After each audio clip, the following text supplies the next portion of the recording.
All right. I will assume this is a recording. LNP sports reporter John Walk here on the line with my colleagues Jeff Reinhart and Mr. Mike Gross. We decided just to do us three this week because there's a lot that's happened in the last 7 days in regards to local sports, Lancaster County, Lancaster Lebanon League, and whatnot. So with that said, off the top, obviously the big news yesterday, gentlemen, which would have been Wednesday, Lebanon Catholic closing its doors, which obviously affects the LL League. And Mr. Reinhardt, I'll kind of let you take it from there because you know a lot of the finer details on that end. Yeah, I was able to talk to a couple of folks over there at Lebanon Catholic. This is a gut punch. It really is. And we've kind of all heard through the years, declining numbers at Lebanon Catholic. Do they have enough kids? How long are they going to stay open? And the axe fell this week. Diocese of Harrisburg, they said they were concerned with their enrollment and financial numbers. And they said, that's it. We're going to close your school down at the end of the school year. So 161 years Lebanon Catholic has been in business. Higher education, extracurricular activities, athletics. A lot of success in athletics for a Class 1A program all these years. Mike's going to touch on football in a sec. Obviously, I got to mention girls basketball. That's my beat. Patty Hauer. God love her. God love her. 42 years on Assumption Hill, and just like that, done. That's it, no more. So 756 career wins for Patty Hauer, 20 district titles, 3 state titles, an LL title. Amazing program at Lebanon Catholic, and sadly, that's going to go away now. So had a chance to talk to Joe Shea, the AD, on Wednesday. Very distraught, cut up. I talked to Patty Hauer as well. They're both obviously very, very sad. And Joe Shea said some really great things, gave us a statement about the school closing and about the athletic program and just his thoughts about everything. So I hope you got to see all that on LancasterOnline. So just sad. No more Lebanon Catholic. Beavers. God love them. Yep. It was a joy to cover your school and your programs for 28, 29 years. And you will be missed. Mike, you're a Lebanon boy. Yeah, my son graduated from Lebanon Catholic and really had a good experience there. And we thought it was a really good school, great teachers. We loved it. And in addition to the stuff that's been going on more recently, for a long time, they were a pretty good football team at Lebanon Catholic. And they had a team in 1965 that they're still talking about around here. It was kind of legendary. It was coached by Norby Dans, and it had a guy named Mike Smith, who was a quarterback / halfback of that team and went on to have a great career at Penn State. He was a terrific player. And there's a guy whose name escapes me at the moment who actually played in the NFL from that team. Really kind of a legendary team. And they won or co-won a section title in the 80s, I think. And so as recently as that, they had some pretty good football. But I want to make one big picture point about this. We all know some things that have gone on in the Catholic Church and a financial hit that they've had to take for some things that have been in the news for a long time. There's some things about Pennsylvania law that have created a situation where a lot of that litigation that happened over decades in most other places in the country really only happened in the last year or so in Pennsylvania.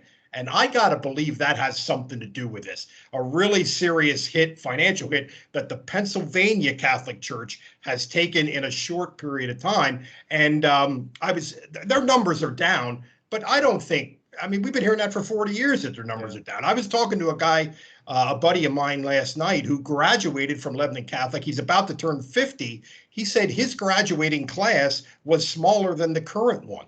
Wow. I mean, their numbers are bad, but they're not. They've been bad for a long time. I think there's some sort of there's a macro part of this story that's more than just declining enrollment numbers. But that I'm sure that's part of it. Sure. And with that, Jeff's story on Wednesday also mentioned that a possible replacement, Linden Hall, an all-girls school, could possibly slide in to the absence of Lebanon Catholic, at least where there are some girls' sports. Yeah, so I'm talking to Ron Kennedy, the LL executive director, the other day, and he, I wanted him to comment about losing Lebanon Catholic and all of that. And we got to the end of that ended the conversation, and he said, well, I think I said, is there going to be a silver lining in this at all? And he said, well, now that you mention it, Linden Hall, the all-girls school in Lidditz, has officially applied to become a full-time LL League member. John, good use of the scarecrows there. Very nice. Only a girls' school, no boys programs, obviously. So they would only come in with the girls' programs. I think they have 7 or 8 varsity sports, soccer and field hockey and volleyball. Obviously, basketball, they're fantastic. Back-to-back district champs in AA. They would slot right into a Section 5 probably in basketball. So we'll see. I think they'd be a nice addition. And as both you guys know, the last couple of years, the league has been open to letting schools come in, Octorara, Lancaster Country Day.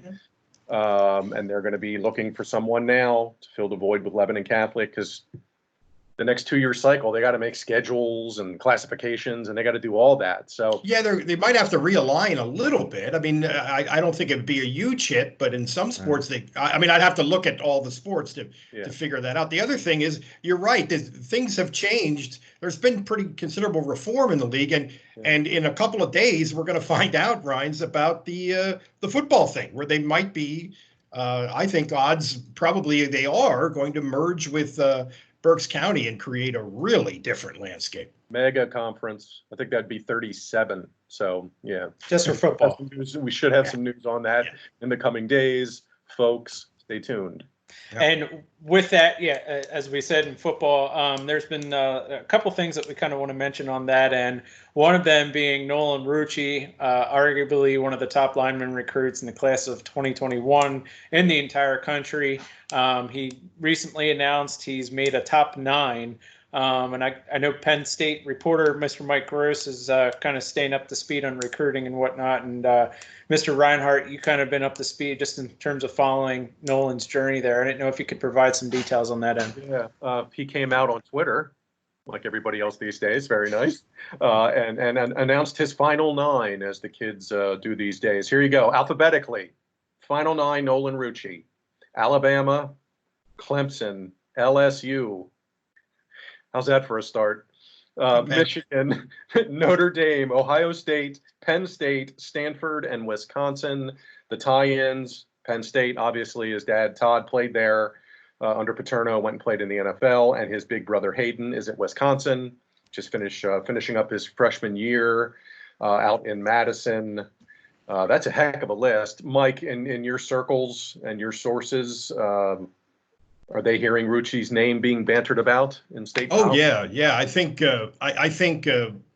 most of the gurus kind of think that Penn State is the favorite, but they might just be basing that on his family, and who knows? I mean, that's a little nebulous. I almost think he's at the place now. You remember this kid Julian Fleming from Southern Columbia, who was one of the 2 or 3 best high school players in the country, a wide receiver who Penn State did not get. Penn State was recruiting him from like 8th grade, and they did not get him. And worse, Ohio State did. And that was seen as a loss for James Franklin in terms of building the wall around the state. I think Nolan Rucci is in the same category.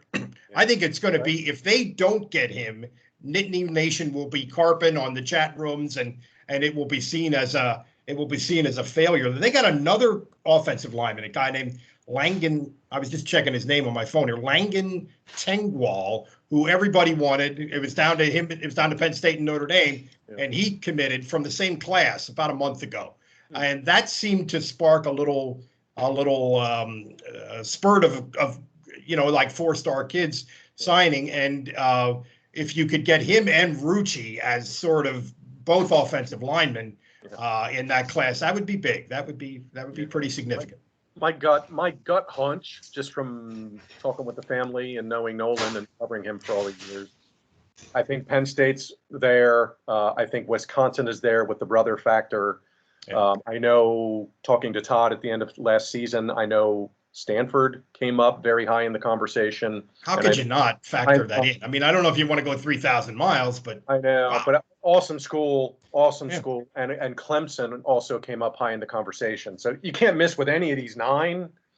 But no, I got to agree with you. I think I don't want to say Penn State or bust, but man, that's Nittany Nation will not be happy if He doesn't. Yeah, I think he's at that level, and enough people know the story, know the family. Enough of these people that are really into recruiting, they're nuts. These people are insane, so they know this story, and I feel like it's comparable to the Fleming kid in that it's kind of going to be a litmus test of James Franklin's ability to really control Pennsylvania from a recruiting standpoint. Yeah, for sure. Well, for those still watching, we did kind of want to give you kind of an Easter egg here later on in the show. Mr. Gross has been busy this week sending out, he's been busy over the last month compiling votes from Pennsylvania sports writers across the state on all state boys basketball selections for the 2019-20 season. Those selections have been made final and have been coming out class by class each day, starting on back on Monday. Class 5A is due out on Friday. And among the top 3 teams, top 15 players for Class 5A across Pennsylvania is Lampeter Strasburg senior point guard Seth Beers will be on that list. Feel free to check out Mike's Twitter account and stories on Lancaster Online to get all those players there. But Mike, I don't know if you want to kind of throw in a couple nuggets here about Seth and kind of what led to him being chosen.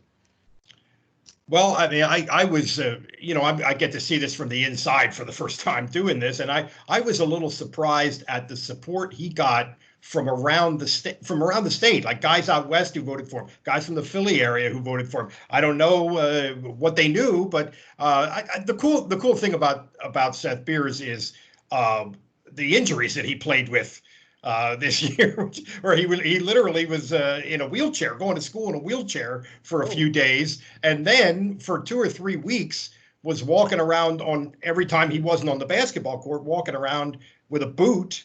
And with all of that going on, he only missed 1 game. Wow. And it's pretty amazing. And he told me today he really didn't communicate too much with the team doctors because he didn't want to hear what he didn't want to hear, but and averaged 20 points a game, and he's going to Lancaster Bible College, which his dad coached there, and both his brothers played there. Good kid, nice honor. Good for him. That's nice. Yeah, for sure. Well, hey, gentlemen, I appreciate you guys making time out. That's kind of the latest around Lancaster County and LL League. I'm sure we'll be setting something up for it next week. In the meantime, we wish all you guys stay happy and healthy and keep social distancing out there as well. All right, thanks. Be good. See ya.